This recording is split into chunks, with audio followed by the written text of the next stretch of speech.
The problem, the weight of the world on your shoulders. Does it ever feel like you're stretched just a little too thin? That feeling is an epidemic in our communities.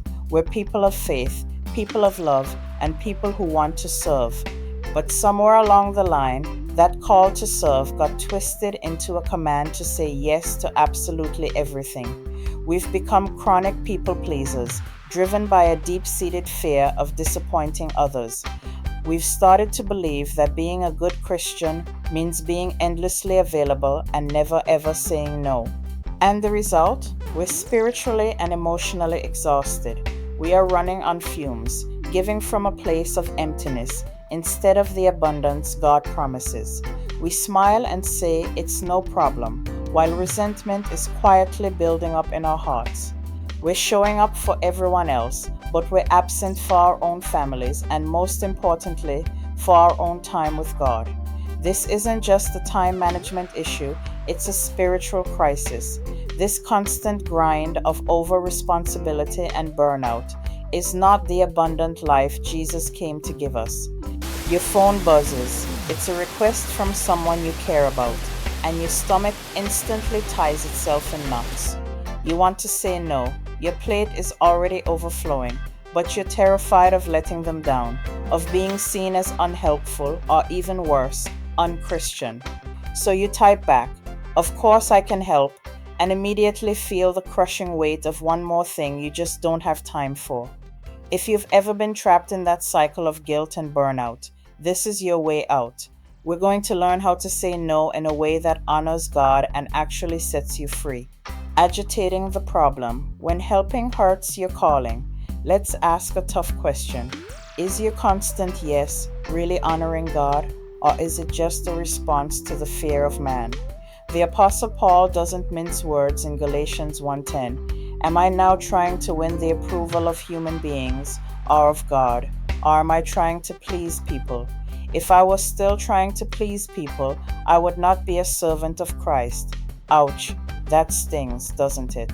It suggests that our people pleasing, which we often disguise as having a servant's heart, can actually be a form of idolatry, placing the opinions of others above God's will for our lives.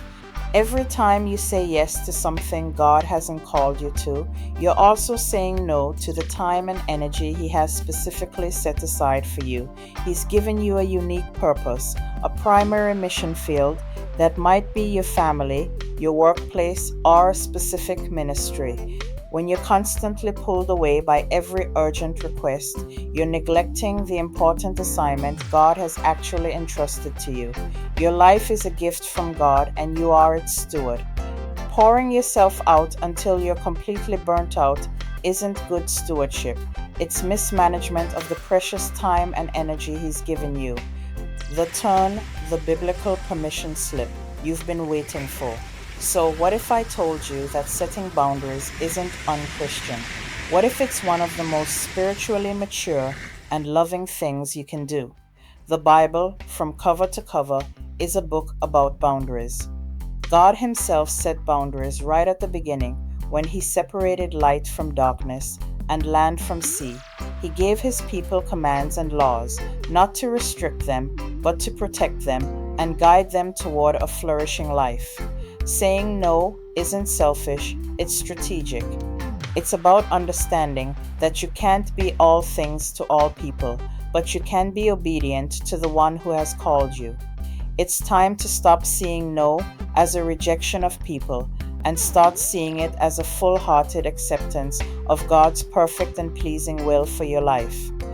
You have biblical permission to have limits. The godly way. Point 1. Know your primary yes. The secret to saying no without guilt is having a much bigger yes burning in your heart. You simply can't say yes to God's priorities for your life if you don't learn to say no to everything else. Your primary yes is your divine assignment. It's your commitment to your relationship with God, to the health of your family, and to the specific calling He's placed on your life. Before you can set any boundaries, you have to know what you're protecting. What is the most important thing in this season of your life? Is it discipling your children? Is it pursuing excellence in your career for His glory? Is it carving out dedicated time for prayer and the Word? Get crystal clear on what God is asking you to do. Once you've identified your primary yes, saying no to distractions becomes an act of faithfulness. You're no longer just turning someone down, you're protecting your sacred calling. Your no isn't about being unavailable to people, it's about being fully available for what God has asked of you. The Godly Way. Point 2. Redefining guilt versus conviction. This is a big one. We have to learn the difference between the Holy Spirit's conviction and the enemy's condemnation. When you say no and that wave of guilt washes over you, you need to pause and ask where it's coming from. Is this feeling here because you've genuinely sinned against God or someone else? Or is it just the discomfort of disappointing someone's expectation of you? True conviction from the Holy Spirit always leads us toward repentance and a right relationship with God. It's specific and gives us a desire to change, but that vague, heavy guilt we feel from saying no, that is often a form of condemnation rooted in the fear of man. It's a heavy feeling that whispers, "You're not a good enough person, friend, or Christian." That is not from God. Romans 8:1 tells us, "There is therefore now no condemnation for those who are in Christ Jesus." When your no is an act of obedience to your primary yes, the peace of God will guard your heart and mind, even if other people are disappointed. The Godly Way. Point 3. Follow the ultimate example, Jesus. If you ever doubt whether it's truly Christian to set a boundary, just look at Jesus. Our perfect Savior, the very definition of love, was a master of setting boundaries. His life wasn't a series of frantic, reactive yeses. It was a life of divine purpose, and he protected that purpose fiercely. The Gospels are full of examples. In Mark chapter 1, after healing people all night, the disciples find him and say, "Everyone is looking for you." But Jesus doesn't rush back to the crowds. He says, "Let us go somewhere else to the nearby villages so I can preach there also." "That is why I have come." He said no to a good thing, more healing, to stay focused on his primary mission. He constantly withdrew from the crowds to pray, prioritizing his relationship with the Father above the endless demands of the people. He even set boundaries with his own family, making it clear that his first allegiance was to his Father's will. If Jesus, who is perfect love, needed limits to protect his mission, how much more do we need them? Untangling the Greek, your burden versus their load. A piece of scripture that often trips us up is Galatians 6:2, which says, "Carry each other's burdens, and in this way you will fulfill the law of Christ." We read this and think, "See, I have to carry everything for everyone." But just 3 verses later, in Galatians 6:5, Paul writes, "For each one should carry their own load." So is that a contradiction? Not at all. The original Greek language makes a powerful distinction here. The word for burdens in verse 2 is baros. It means a crushing, overwhelming weight, a crisis that's too heavy for one person to bear alone, like a boulder.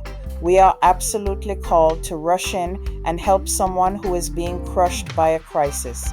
But the word for load in verse 5 is fortune. This refers to a person's daily responsibilities, their own assignments. Think of it like a soldier's backpack. God has made each of us responsible for carrying our own backpack. So many of our people-pleasing yeses aren't about helping someone with a boulder. They're about us offering to carry someone else's daily backpack for them. This doesn't just burn us out, it can actually enable irresponsibility and prevent the other person from learning to depend on God for their own needs. Sometimes the most godly no is just lovingly handing someone back their own backpack, addressing the fear. But isn't it selfish? This is the biggest hurdle, isn't it? We're so afraid that setting a boundary is selfish, but let's reframe this through the lens of stewardship. If a store owner gave you a shop to manage, would it be selfish to protect the inventory, or to make sure the finances were in order so the store could actually succeed. Of course not. It would be responsible. Your life, your energy, your time, and your talents are a shop that God has entrusted to you. Setting boundaries is how you manage His investment well so it can produce fruit for His kingdom. Now, this can be especially tough in cultures with strong family expectations, where saying no can feel like a deep dishonor. We have to acknowledge that pressure. But even within these beautiful, close knit communities, the principle of stewardship still applies. A well that is always giving out water and never being refilled will eventually run dry, and then it's no good to anyone. Setting boundaries isn't about rejecting community. It's about making sure you can contribute to that community in a healthy and joyful way for the long haul. Freedom from guilt isn't found in trying harder to please everyone. It's found in finding your ultimate pleasure in pleasing God. It's in knowing your primary yes so clearly that saying no becomes an act of worship. It's understanding that guilt is not the same as the Holy Spirit's conviction, and it's following the example of Jesus, who served with both perfect love and perfect boundaries. You are not responsible for carrying everyone's daily load, but you are responsible for stewarding the beautiful life God has given you. Imagine serving not from a place of resentment and exhaustion, but from a joyful heart that's overflowing with the love and energy that comes from being aligned with God's purpose. That is the freedom He is offering you today. Let's pray. Father, give us the wisdom to know our primary yes and the courage to say no to everything else. Help us to discern between false guilt, your true conviction. Teach us to walk in the footsteps of Jesus, serving with love but also with wise boundaries. Free us from the fear of man so that we can live completely and fully for you. Amen. If you process things best through reading or writing, I've put together some gentle resources. Things like my books, Calm During Chaos, From Anxious to Empowered, and my stress processing and anxiety journals. They're all available on my website. I also offer hope and clarity coaching sessions to help you find that hope again and step into your purpose with confidence. If you got something valuable from this video, please subscribe so you never miss one. Consider sharing it with someone who needs to hear this, and let me know in the comments, how has God blessed you today? Finally, if you like this, you love my video on God's plan for when you are burnt out. Thanks for watching, and God bless.